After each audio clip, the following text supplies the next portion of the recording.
नमस्कार बच्चों, कैसे हैं आप। उम्मीद करता हूं कि ठीक ही होंगे। आज हम आपको बताएंगे 8 ग्रेड अभ्यास पुस्तिका भाषा भारती कक्षा 5वीं के जो कि इसी सत्र 24-25 से ली गई है, पाठ 7 दशहरा के प्रश्न उत्तर। यदि आप इस चैनल में नए आए हैं तो चैनल को सब्सक्राइब ज़रूर करिए और बेल आइकन को प्रेस करिए, जिससे कि आपको अन्य वीडियो समय समय पर आसानी से प्राप्त हो सके। तो हम शुरू करते हैं पाठ 7 दशहरा का पहला प्रश्न। प्रश्न 1 है, मैसूर किस राज्य में स्थित है। तो इसका उत्तर आएगा ए नंबर का कर्नाटक में। ठीक है। फिर प्रश्न नंबर 2 आता है, रावण का एक अन्य नाम है। तो रावण का एक अन्य नाम है दशानन, जो कि डी नंबर में दिया है। ठीक है। फिर आता है प्रश्न 3, हरे भरे पहाड़ों के बीच किस शहर में दशहरा मनाया जा रहा था। तो पाठ के अनुसार हरे भरे पहाड़ों के बीच मैसूर शहर में दशहरा मनाया जा रहा था, जिसका उत्तर ए नंबर का है। ठीक है। इसके बाद आते हैं प्रश्न 4 में, माँ भगवती ने विजयदशमी पर किस राक्षस का अंत किया। तो यहाँ पर आता है अपना उत्तर सी नंबर का, महिषासुर का। दशहरे में माँ भगवती ने महिषासुर का वध किया। ये हो गए हमारे बहुविकल्पी प्रश्न 1 नंबर, 2 नंबर, 3 नंबर और 4 नंबर के। आप वीडियो को रोक करके आसानी से लिख सकते हैं अपनी 8 ग्रेड अभ्यास पुस्तिका में। इसके बाद जाते हैं अपन प्रश्न नंबर 5 में। क्या है, धर्म शब्द में कौन सा उपसर्ग जोड़ने पर विलोम शब्द बनेगा। तो इसका उत्तर आता है अधर्म बन जाएगा। तो अधर्म क्या हो जाएगा, धर्म का विलोम हो जाएगा। ठीक है बच्चों। इसके बाद में नीचे दिए गए शब्दों में से उचित शब्द चुनकर रिक्त स्थानों की पूर्ति कीजिए। तो रिक्त स्थान में क्या भरना है अपने को, जो दिए गए हैं यहाँ पे शब्द, ई संस्कृति, खड़ा, दशहरा, खिलौने, ई सजा, मेघनाद। तो यहाँ पर जो सही उत्तर आएगा हमको उसको भरते जाना है। ठीक है। प्रश्न नंबर 6, सभी बच्चों ने मेले से लाए खालिस्तान माँ को दिए तो खिलौने। फिर है प्रश्न 7, विजयदशमी को खालिस्तान भी कहते हैं तो इसको दशहरा भी कहते हैं। फिर आ जाइए 8 में, लोक नृत्य और परिधान खालिस्तान की पहचान कराते हैं तो यह संस्कृति की पहचान कराते हैं। फिर आइए प्रश्न 9 में, मैदान चारों तरफ से खालिस्तान हुआ था तो सजा हुआ था। फिर आ जाइए प्रश्न 10 में, गुण शब्द में खालिस्तान प्रत्यय लगाने पर विशेषण शब्द गुणी बनता है तो ई प्रत्यय लगाएंगे हम तो बन जाएगा गुणी। ठीक है बच्चों। इसके बाद आ जाइए आप अति लघु उत्तरी प्रश्न में, जिसके उत्तर हमको एक शब्द या एक वाक्य में देना है। तो श्री राम जी के गुरु कौन थे। तो गुरु वशिष्ठ जी थे। फिर प्रश्न 12 आ जाइए, दिए गए शब्दों में ई प्रत्यय लगाकर नया शब्द बनाना है। तो प्रांत से बनेगा प्रांतीय, वंदन से बनेगा वंदनीय। इसके बाद आएंगे प्रश्न 13 में, गरबा किस राज्य का प्रमुख नृत्य है। तो यहाँ पे उत्तर में आ जाएगा बच्चों गुजरात का है। ठीक है। इसके बाद आते हैं अपन प्रश्न 14 में कि आपके शहर या गांव में दशहरे पर किनके पुतलों का दहन किया जाता है। तो अक्सर करके रावण व मेघनाथ के ही पुतलों का दहन किया जाता है दशहरे में, सभी जगह में लगभग। ठीक है बच्चों।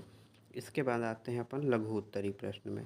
तो लघु उत्तरी प्रश्न नंबर 15 है कि रावण में कौन कौन से अवगुण थे। तो इसका उत्तर है रावण में अति घमंड था, अत्याचारी था, बेईमानी थी। तो हमने लिख दिया है इसको, रावण में अति घमंड, अत्याचार, बेईमानी जैसे अवगुण थे। तो यहाँ पे इस पेज में बच्चों 5 से लेकर के 15 तक के प्रश्न उत्तर हो गए।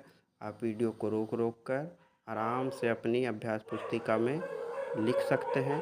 और अगर आप नए हैं तो चैनल को सब्सक्राइब ज़रूर करिएगा बच्चों प्लीज़, क्योंकि बहुत मेहनत लगती है वीडियो बनाने में, उत्तर ढूंढने में।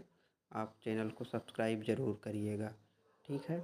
इसके बाद में अपन आते हैं प्रश्न नंबर 16 में, श्री राम ने गुरु जी के आश्रम में राक्षसों का वध क्यों किया। तो यहाँ पर आ जाएगा उत्तर, श्री राम ने राक्षसों का वध इसलिए किया क्योंकि राक्षस शुभ कार्यों और यज्ञों में बाधा पहुँचाते थे, है ना। शुभ कार्यों में विघ्न डालते थे, यज्ञों में विघ्न डालते थे, इसलिए राक्षसों का वध कर दिया। ठीक है।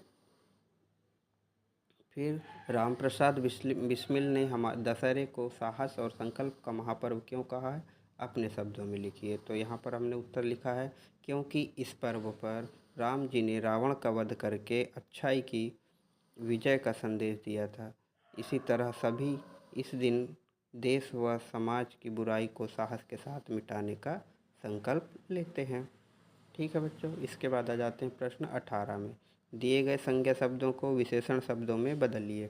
तो गुण का गुणी हो जाएगा, वर्ष का वार्षिक हो जाएगा, बुद्धि का बुद्धिमान हो जाएगा, अनुभव का अनुभवी हो जाएगा, भारत का भारतीय हो जाएगा। फिर इसके बाद आएंगे प्रश्न 19 में। दशहरे को विजयदशमी क्यों कहा जाता है? तो इसका उत्तर है क्योंकि इस दिन श्री राम जी ने अधर्मी रावण का वध कर लंका पर विजय प्राप्त की थी, इसलिए इस पर्व को विजयदशमी कहा जाता है। तो ये हो गए हमारे प्रश्न 19 तक के उत्तर। अब यहाँ पर आप वीडियो को रोक रोक कर आराम से अपनी उत्तर पुस्तिका में बहुत साफ़ सुथरे अक्षरों में लिख लेना और परीक्षा के लिए तैयारी भी कर लेना। ठीक है बच्चों, क्योंकि परीक्षा में यहीं से 8 ग्रेड अभ्यास पुस्तिकाओं से ही प्रश्न पूछे जाते हैं। ठीक है, इसके बाद आते हैं अपन प्रश्न 20 में। बुराई पर अच्छाई की जीत के प्रतीक के रूप में मनाए जाने वाले किन्हीं अन्य त्यौहार के बारे में लिखिए। तो हमने यहाँ पे लिखा है होली का त्यौहार। होली का त्यौहार भी बुराई पर अच्छाई की जीत के रूप में मनाया जाता है। हिरण्यकश्यप ने विष्णु भक्त प्रहलाद को कई दंड दिए। उसने अति करते हुए होलिका के साथ जिंदा जलाने का प्रयास किया, है ना। हिरण्यकश्यप का वध कर बुराई पर अच्छाई की विजय का संदेश दिया भगवान ने फिर, है ना। इस प्रकार होली का दहन भी यही संदेश देता है कि बुराई पर अच्छाई की जीत होती है। और बच्चों आपको पता होगा होलिका में होलिका जल गई और प्रहलाद रह गए थे। तो ये होता है आपका पाठ नंबर 7 दशहरा समाप्त। इसके बाद में आप आराम से देख लीजिए इसको। पाठ नंबर 7 का 1 से 4 तक के का ये उत्तर हो गया। यहाँ रोक कर देख लीजिए। उसके बाद में आप आ जाइए 5 से 15 नंबर के उत्तर में। इसके बाद में आप आ जाइए 16 से 19 नंबर के। फिर इसके बाद में 20वें नंबर का।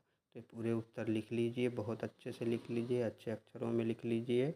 हमने भी साफ साफ लिखा हुआ है, इसमें बहुत मेहनत लगी है बच्चों। चैनल को सब्सक्राइब ज़रूर करिएगा। Okay, bye bye.